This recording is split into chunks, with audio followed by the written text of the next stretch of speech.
एक लड़का अपने पिताजी के साथ एक लोहे की दुकान पर काम करता था। दुकान उनकी घर की ही थी। लड़के के पिताजी लोहे का काम करते थे। एक बार लड़के के मन में सवाल आया कि इंसान की कीमत कितनी होगी, तो उसने अपने पिताजी से पूछा।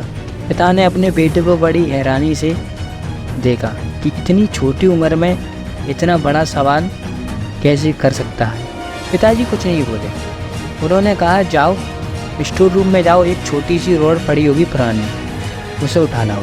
लड़का गया, रॉड उठा लाया। फिर पिताजी ने पूछा अपनी लड़के से कि इस रॉड की कीमत क्या होगी। बच्चे ने बोला कि इस रॉड की कीमत अंदाज़ा 200 रुपये होगी। पिताजी बोले, अगर मैं इसकी कीलें बना दूँ इसे तोड़कर, तो इसकी फिर कीमत क्या होगी।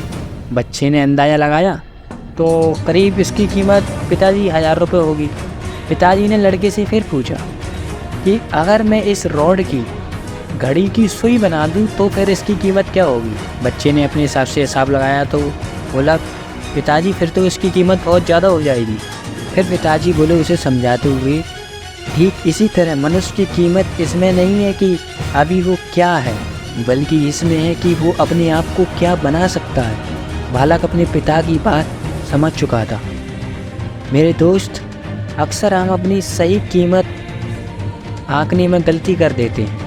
हम अपनी प्रेजेंट स्टेटस को देखकर अपने आप को वैल्यू लेस समझने लगते हैं। हमें हमेशा बहुत शक्ति रही है। हमारा जीवन हमेशा संभावनाओं से भरा हुआ है।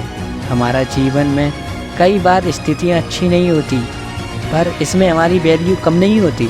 मनुष्य के रूप में हमारा जन्म इस दुनिया में हुआ है। इसका मतलब है कि हम बहुत स्पेशल और इम्पोर्टेंट हैं। हमें हमेशा अपने आप को इम्प्रूव करता रहना चाहिए और अपनी सही कीमत प्राप्त करने की दिशा में बढ़ते रहना चाहिए। याद रखना मेरे दोस्त, अगर आप खाली बैठे रहे तो शायद अपनी समाज में वैल्यू गिरा दें। अपने आप को इतना कीमती बना दो कि लोग आपको खास समझने लगे। इसी के साथ इस कहानी को हम यहीं पर समाप्त करते हैं। उम्मीद करता हूँ कि इस कहानी से आपने कुछ सीखा होगा और फिर मिलेंगे अगली कहानी में। तब तक के लिए राधे राधे।